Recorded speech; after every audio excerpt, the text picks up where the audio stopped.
What's up everyone, told you I'd be back. So, we're gonna go do the brake pads on the Miata because they're pretty worn down, getting a little bit of squeaking as I'm driving, so I should probably change them. And I gotta go to Pep Boys, get some parts, so let's go.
So that was literally probably the worst place to stop recording.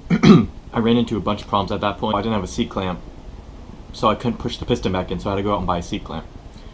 Then, couldn't get the top bolt off so it wouldn't pivot, so I sat there with carb cleaner, spraying it, trying to loosen it. Somehow got it loose, but not. And then trying to put the pads back on and the pins, huge pain in the ass. But I will resume on the other side, so it's gonna be a little different, kind of just have to throw these together. But I just ran into a bunch of problems, and I should have recorded it, but I was just getting super frustrated. So let's get back to it.